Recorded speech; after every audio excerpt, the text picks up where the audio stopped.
So, no, I wouldn't say I have a passion for HR. Welcome back to Human Resources for the People. It's a human capital revolution. Today we're going to be talking about firing someone in Hungary as part of my long-running series on this channel to discuss comparative human resources throughout the world, comparative human resources laws. Generally speaking, I compare the subject country to the United States, but when I know something about another country, I'll do my best. This article comes from VJT and Partners. If you'd like to check out this article, just link down below. Go read what you missed in this video. I think it's pretty enlightening in many different ways. So let's start off with the cause. You can terminate an employee with or without a notice period, but you have to have cause. This is completely juxtaposed against the United States, where employment is at will and no cause is needed at any time.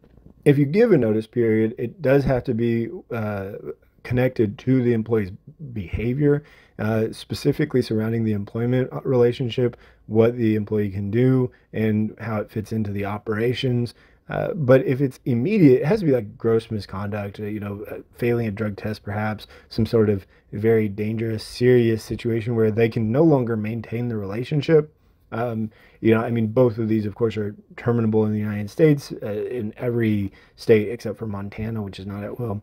But ultimately, here in Hungary, if you have to give a cause or if you have to do a notice period, it has to be with cause. The expectation surrounding termination is a notice period of 30 days, but it goes up based on how long you've been there, which is similar to many other countries within the EU and throughout the world.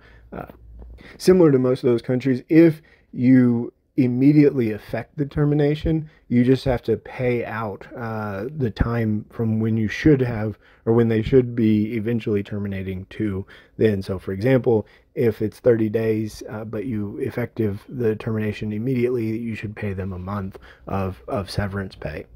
So you don't have to give a notice period or a pay if they do gross negligence, if it's gross misconduct, and as a result, the right to dismissal without a notice period may be exercised within 15 days of becoming aware. I think I saw 60 days in another, maybe it was 30 days in another country, or perhaps it was Quebec. I can't recall right now, but there are time frames where you have to act upon the notice of gross negligence as soon as you know about it, or it won't be effective. I think that's pretty interesting. Of course, that's just best practice in the United States. You want to address the problem as quickly as you know about it. And any employment law, any judge will ask the same questions as to why you didn't take action sooner if it was gross misconduct. And I would argue, frankly, that it's much quicker than 15 days. I mean, I think that any employment law judge would, employment judge would seriously look at something that was less than 5 days if you found out a gross misconduct and you didn't kind of act on it immediately. Now, I'm aware that you need an investigation and everything else, but at least a suspension, pending investigation, you have to really go faster than those 15 days in the United States, or it's going to be subject to a lot of review, I think. There are 4 conditions of severance pay. They're entitled to severance pay if the employment relationship is terminated by the employer due to the cessation of the employer without succession by the employee on the ground that a preceding business transfer results in a substantial change to working conditions, and automatically if a business transfer is implemented and the successor entity is not subject to that provision of the labor code.